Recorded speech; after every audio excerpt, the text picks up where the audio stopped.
Hello friends, എല്ലാവർക്കും അർച്ചന ചേച്ചി LLB സീരിയലിന്റെ ലേറ്റസ്റ്റ് പ്രമോ റിവ്യൂയിലേക്ക് സ്വാഗതം. അങ്ങനെ ചിന്നുവിനാണെങ്കിൽ ഇന്ന് നടന്ന സംഭവങ്ങളെല്ലാം ഓർത്ത് ആകെ സങ്കടത്തിലാണ്.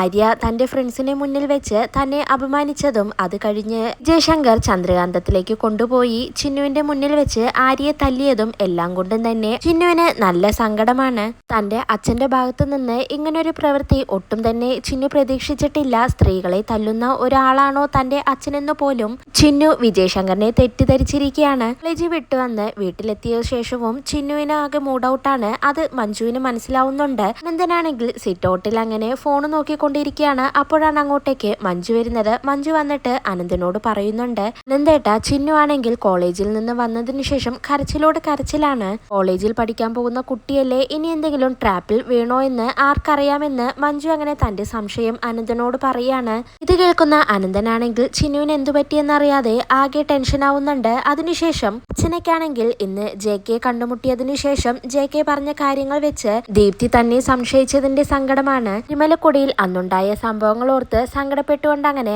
അർച്ചന റൂമിനകത്ത് ഇരിക്കുകയാണ്. അപ്പോഴാണ് അങ്ങോട്ടേക്ക് ചിന്നു വരുന്നത്. ചിന്നു എന്നിട്ട് അർച്ചനയോട് പറയുന്നുണ്ട്, അമ്മേ, എനിക്കൊരു കാര്യം അറിയണം. ഇതെന്തായാലും അമ്മ എന്നോട് തുറന്ന് പറയണം. ഇതെനിക്ക് അറിഞ്ഞേ മതിയാവൂ എന്നൊക്കെ പറയുമ്പോൾ അർച്ചന ചോദിക്കുന്നുണ്ട്, എന്താ മോളെ നിനക്ക് അറിയേണ്ടതെന്ന് ചിന്നു അപ്പൊ ചോദിക്കുന്നുണ്ട്. അച്ഛന്റെ കൂടെ കഴിഞ്ഞിരുന്ന സമയത്ത് അച്ഛൻ അമ്മയെ തല്ലിയിട്ടുണ്ടോ എന്ന് ചോദിക്കുകയാണ്. ഇത് കേട്ട് കഴിഞ്ഞ് അർച്ചനയ്ക്കാണെങ്കിൽ ചിന്നുവിനോട് എന്തു മറുപടി പറയണമെന്നറിയാത്ത അവസ്ഥയാണ്. ഇന്ന് വിജയശങ്കർ ആര്യയെ തല്ലിയതിൽ ചിന്നുവിന്റെ മനസ്സ് നല്ലോണം വേദനിച്ചിട്ടുണ്ട്. അതുകൊണ്ട് തന്നെയാണ് ചിന്നു ഈ ചോദ്യം അർച്ചനയോടും ചോദിക്കുന്നത്. തന്റെ അച്ഛൻ സ്ത്രീകളെ തല്ലുന്ന ഒരാളാണോ എന്നറിയാനായിട്ടാണ് ചിന്നു നേരെ അമ്മയോട് അടുത്ത് തന്നെ ഈ കാര്യം ചോദിക്കുന്നത്. ഇതോടെയാണ് ഇന്നത്തെ പ്രമോ അവസാനിക്കുന്നത്. നാളെ വീണ്ടും ഒരു കിടിലൻ എപ്പിസോഡുമായി കാണാം. Bye, good night.